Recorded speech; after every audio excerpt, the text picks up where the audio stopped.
believe what we heard is some kind of message from space? Yes, I do. Well, suppose the message wasn't sent by an alien civilization. What if something else is trying to speak to us? Something else? Do you mean some kind of superintelligence, some supreme being? Yes.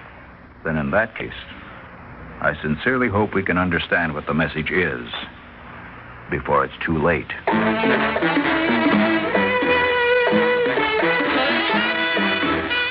Theater 5 presents We Are All Alone.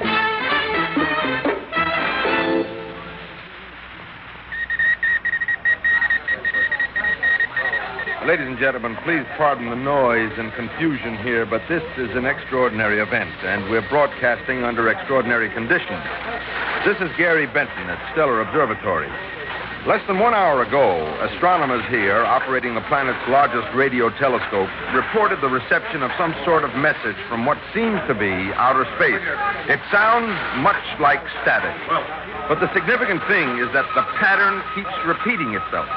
Now, according to Dr. Forrest, head of the observatory, this means that an intelligent source is sending it. Dr. Forrest is here at the scene of this excitement, and I'm trying to get his attention. Dr. Forrest! Dr. Forrest, do you think we've heard from another planet? Well, I don't know, but we're certainly hearing from somebody or something intelligent. I see. Then you believe there are other civilizations in the universe besides our own? Quite definitely. As any physicist will tell you, there are countless billions of suns, many of them with planet systems around them. Oh, yes. There's someone out there, all right. And they're waiting for us. Waiting and perhaps calling from somewhere in outer space.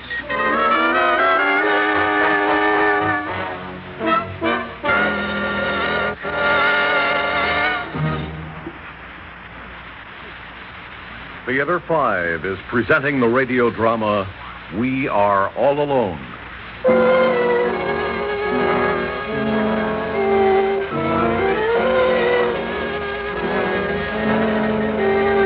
Ladies and gentlemen, this is Gary Benson again, coming to you from Stellar Observatory, where something really fantastic has occurred in the past hour. We just spoke with Dr. Forrest, head of the observatory, and as soon as possible, we will broadcast a tape of the noise pattern which has come from outer space. Please stand by for further details. We are now switching back to your local station. So much for that. Till things start popping again. Hey, who's got a match? Benson, telephone for you. Oh, thanks. All right, coming. Thank you. Hello? Gary, this is Ray at the studio. What's going on up there? Plenty, Ray. The boys up here think they've hit the jackpot this time. They claim it has to be something intelligent that's sending that noise. Well, why's that? Because the same pattern keeps coming in. They never heard anything like it. Can't it be just coincidence? Not a chance, no. Look, they had a computer figure it out. After the 6th repetition, the chances of a 7th are astronomical. More than 10 is just about impossible, and this thing's been going on for an hour. Well, all right. But I got troubles down here.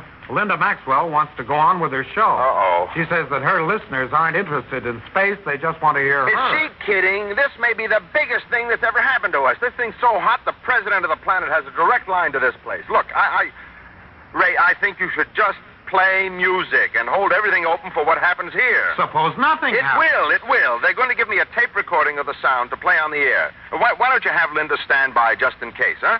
Okay, I'll tell her. Yeah, and give her my love, huh? Yeah, right. Talk to you later. Now for the fight. Linda, I just spoke with Gary Benton up at the observatory. Ah, yes, the talented Mr. Benton. And what words of wisdom does he have for me now? Well, Gary says that things are popping up there. He's going to get a tape to play very soon. What about my listeners? Well, this is a news special, you know.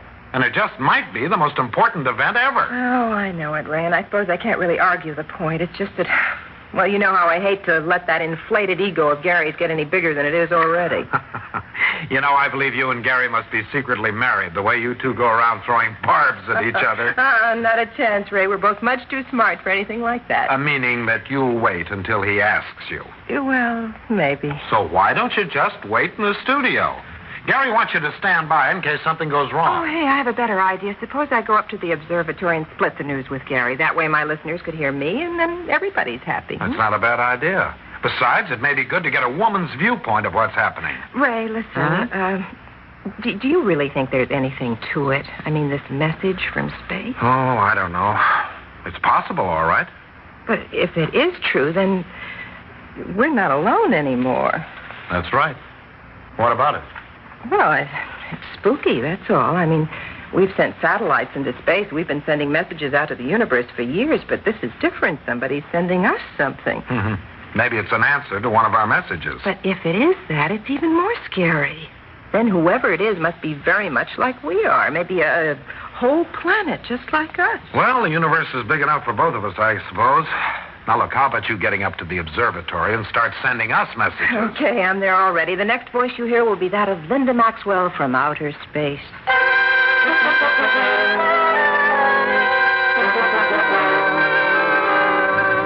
For Pete's sake, what are you doing up here? Well, maybe Ray wanted somebody with a little human feeling in on a story like this. Very funny. All right, Gary, I'm sorry. Come on, tell me what's going on here. Well, from what I've been able to piece together, there were two men on the telescope when the noise started coming in. Yeah. Dr. Forrest, who's head man, and Professor Sanford, a physicist. They're both tops in their field. Which is? Which is radio astronomy. For several years, they've been sending out signals to all parts of the universe, hoping to contact other civilizations.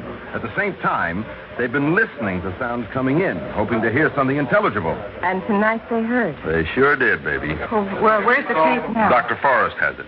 He's going to give me first crack at it to play it on the air. We've got the newsbeat of the year. Well, what's the noise sound like? It's a little weird, especially when you realize it may mean something. What are you doing now? I'm going to play you a tape of what they usually hear when the telescope is on. Well, how do they get this sound? Well, from what Dr. Forrest tells me, they aim the telescope at a particular area of the sky. Then they tune in on a specific frequency and turn on the radio receiver. And they record whatever they hear. Right. Huh? Here, listen to this.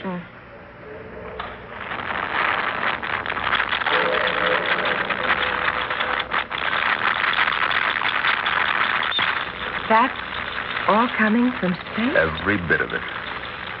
And the sounds we're hearing? Are the sounds of the universe. Oh, boy. Makes me shiver. Each of those sounds is coming from billions of miles out in space. Some of them have taken thousands, maybe millions of years to get to us. Mr. Benson, Dr. Forrest would like to see you. Thank you. I'll be right back, Linda. I think he wants to give me the tape. Dr. Forrest? Oh, Mr. Benton, come in. I'd like you to meet Professor Sanford. It's an honor, Professor. And from me, Mr. Benton. Dr. Forrest tells me that you've been following the progress of our little adventure almost from the beginning. That's right, sir. I must say I admire your patience. Stubbornness would be more like it, Professor. I figured if I made a pest of myself long enough, I'd get the inside track on the story, so, well, here I am. Now, Mr. Benton, I have the tape that I believe you wish to play for your listeners. The president of our planet has already been notified and is being kept informed of developments. Well, sir, have you been able to determine anything definite yet? Well, there's more to be done, of course, but I can say this. Perhaps the most fantastic thing of all is the strength of the radio waves. The strength? Mm-hmm. What Dr. Forrest means is that an unknown radio source far beyond the universe we know is sending us signals on 10,000 megawatts of power. 10? But that's more power than my whole radio station uses. That's what the reading is, and there's no mistake. Well, Mr. Benton, suppose you play the tape and we'll get back to work. Yes, well, thank you, Dr. Forrest and Professor Sanford. Linda, get the engineer to cue up this tape right away. I'm going on the air as soon as he opens my mic. Ladies and gentlemen, this is Gary Benton at Stellar Observatory. We have just received the tape of the sound pattern which has come to us from outer space. In just 1 minute, you will hear what is believed to be the first sounds ever received from an intelligence somewhere in space. Please stand by.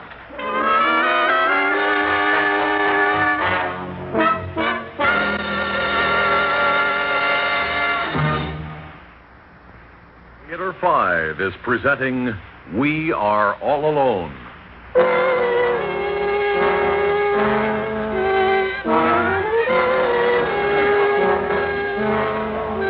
Ladies and gentlemen, this is Gary Benton at Stellar Observatory. I'm about to play a tape recording for you of the noise pattern that came from outer space earlier this evening. Scientists here at the observatory believe that the pattern is a message. and that somewhere far out in the universe, something intelligent is trying to communicate with us. The next sound you hear is coming from outer space.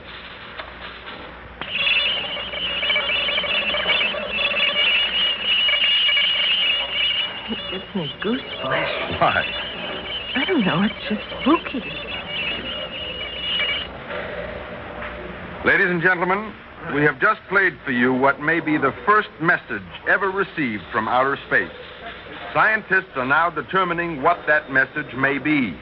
As reports come in, we will broadcast them, so please stay tuned. Well, that's at least for the moment. I hope the president of the planet was listening. Gary? Listen, suppose this, whatever it is, isn't friendly. I mean, suppose it wants to destroy us. What then? Well, first it has to get here. If it could send messages, it could get here. Well, it's a little different, Linda. One big difference is that radio waves travel through just about everything. Bodies can't do that, at least not that we know of. But just suppose it did happen. What would you do? My love, I'd gather you up in my arms and run as fast as I could. Oh, dear. Telephone for Mr. Benson. Oh, thanks. Benton here. This is Ray, Gary. Here at the studio. Yeah, what's up?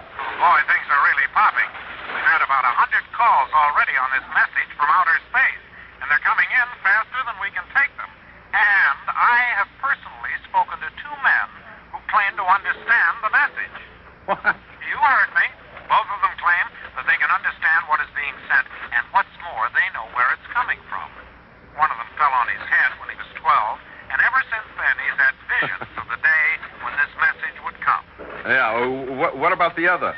Well, the other one knows all about the message because it's for him. I see. Well, go It on. seems that he is not of this planet.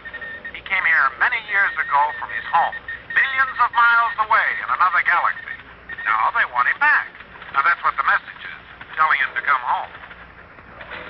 Look, seriously, Gary, I just wanted to congratulate you on being the first to get this on the air.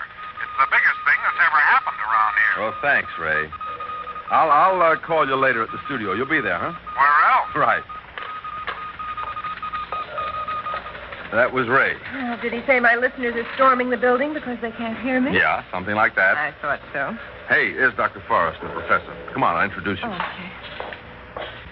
Oh, Mr. Benton. Sir?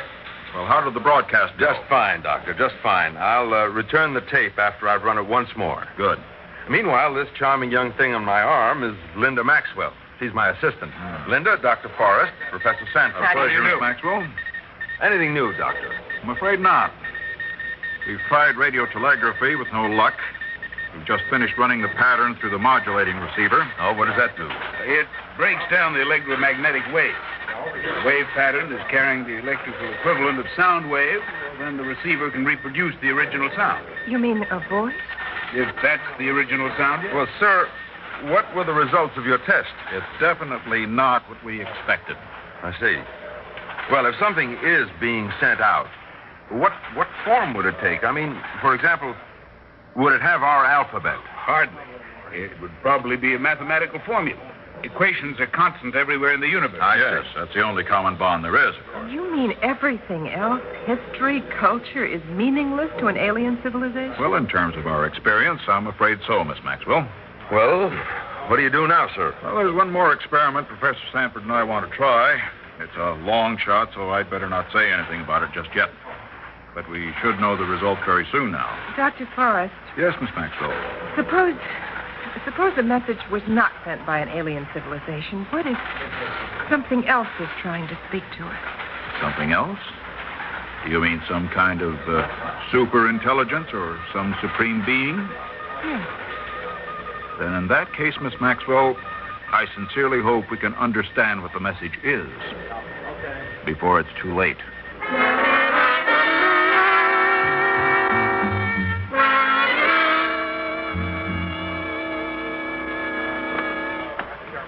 Ladies and gentlemen of the news media, ladies and gentlemen, Professor Sanford and I have called all of you here to acquaint you with the test results we mentioned several hours ago.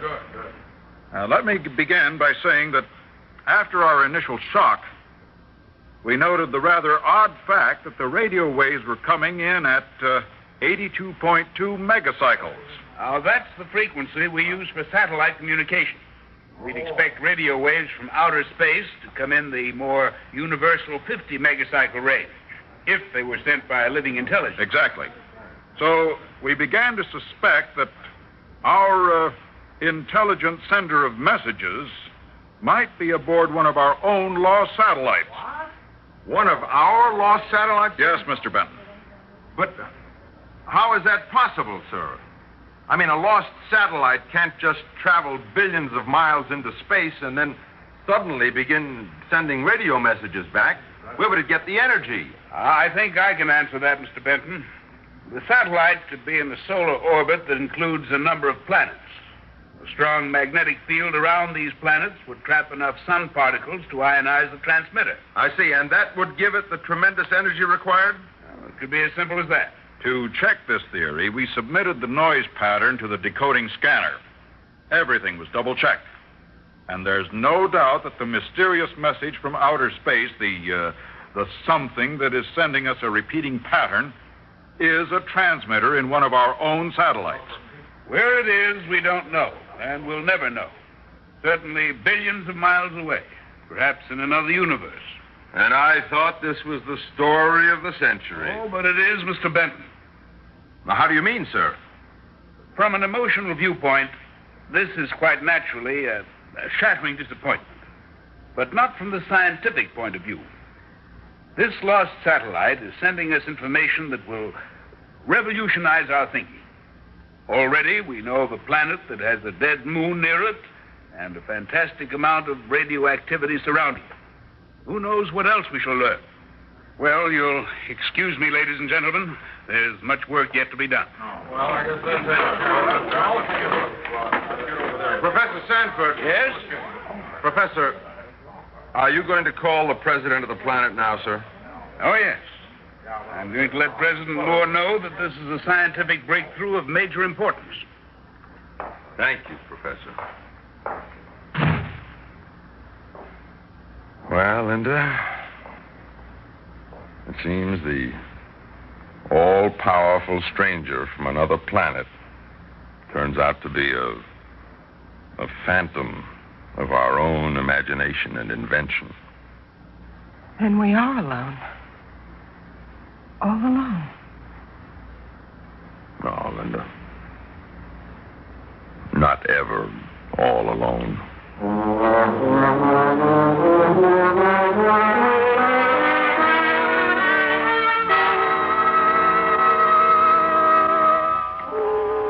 People of our planet, this is your president speaking. It is with sadness that we acknowledge the continued failure of our efforts to contact other civilizations. For many years, we have listened to the sounds of the universe, hoping to hear alien messages. We must now conclude that we fail because there are no such messages. It appears inescapable that at this moment in the history of the universe, we, the inhabitants of the planet Orbis, one of the two planets around our sun, and one of the countless billions in the Gamma Galaxy, are the only intelligent living beings in the vast reaches of space. We should feel both humble and proud. In the limitless universe, only on the planet Orbis are there people who can marvel at the beauty of the sky. The sky that is there just for us. People of Orbis, let us give thanks.